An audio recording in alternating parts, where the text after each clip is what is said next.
Hello and welcome to the Joaquim4gov broadcast, Friday 22nd of Feb 2013. Today I'll be following up on the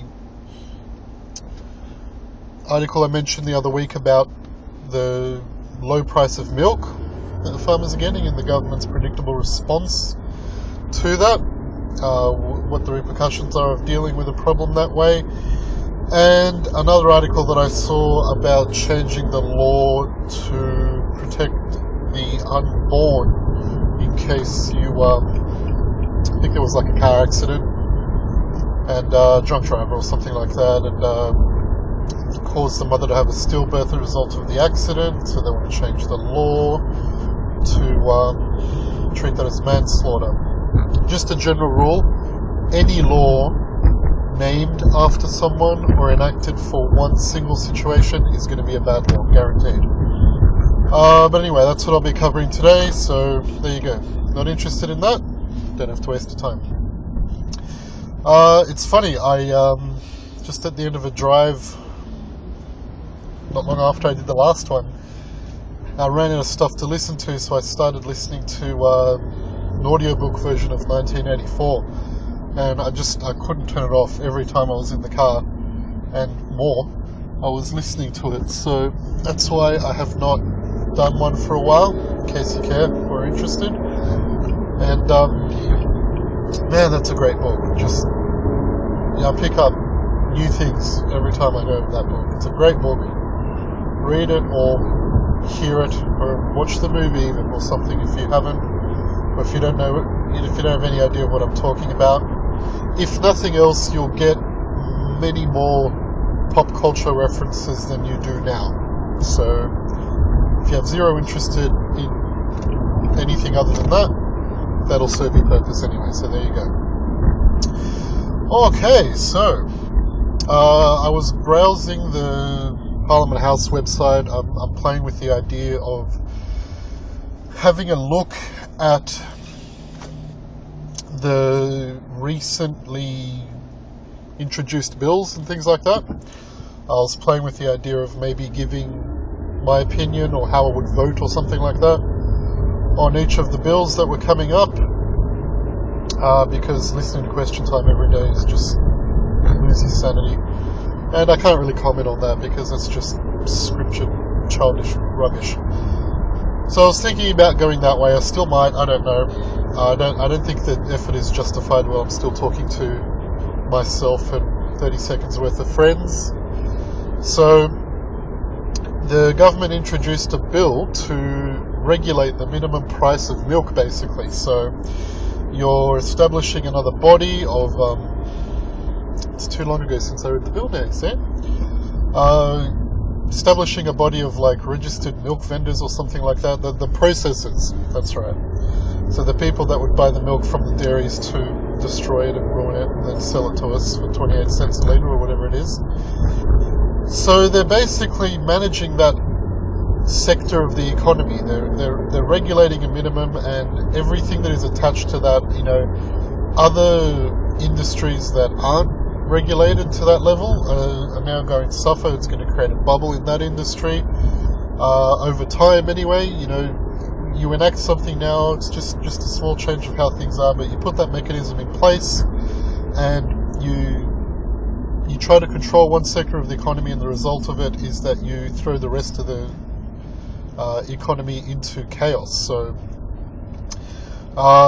it's a pretty collective socialist, whatever your preferred term thing is to do, and it's not very economically smart, and it won't be good for the industry in the long run, and that's pretty much it. Let's keep it short today.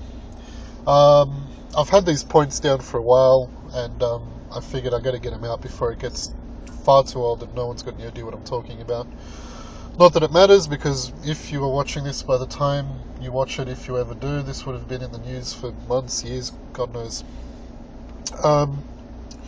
So the other article that I saw where they were trying to introduce or change the law so that if you cause a stillbirth or you cause the death of an unborn child, I guess you could say, that you can be charged for manslaughter.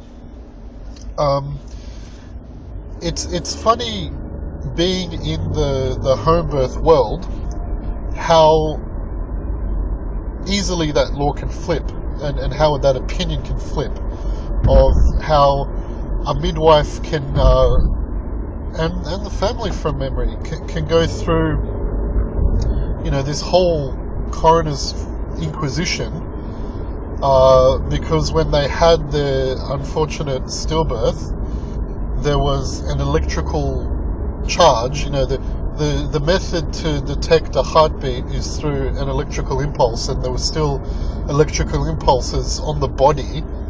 Henceforth, the child is still alive, and basically that was the founding for this whole bloody thing that they put them through. And this kind of thing is always going on in that side of the world, where just on ridiculous technicalities, you could have done this, you could have done that, you could have prevented a stillbirth, you caused all these things. But then when something like that happens in a hospital, or by a doctor, or a group that isn't actually being vilified, then who knows what caused the stillbirth. You can never prove what caused the stillbirth. How can you prove that? And now they're trying to make that a law. So how can you possibly prove that particular person caused a stillbirth? You can't prove that based on home birth, vaccines, diagnostic imaging, and things like that.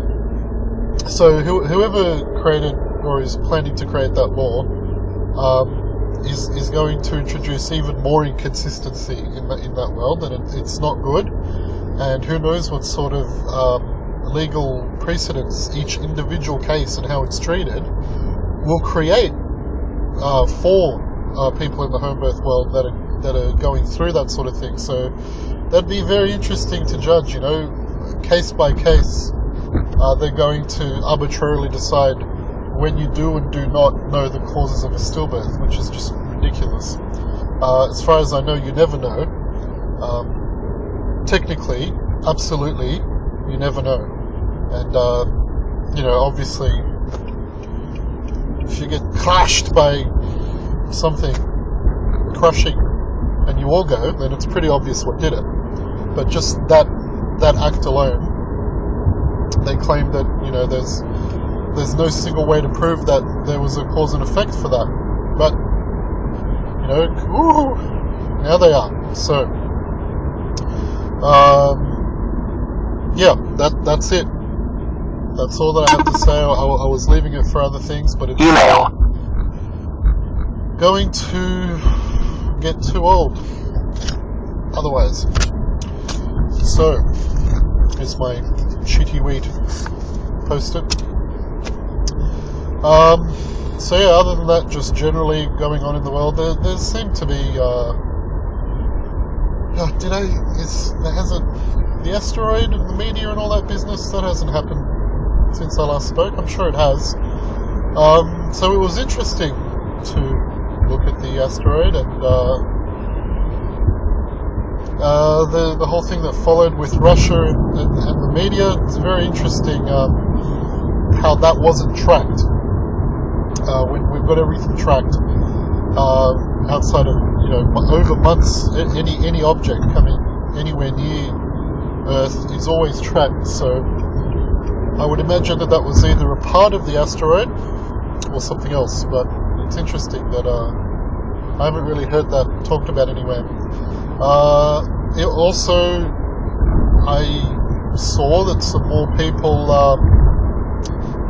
realized or learnt that Russia has a lot of dash cameras,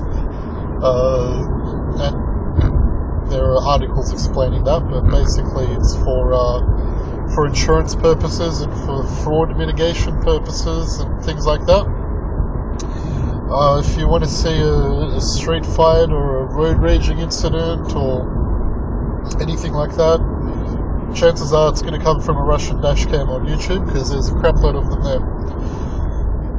I haven't really had any feedback on the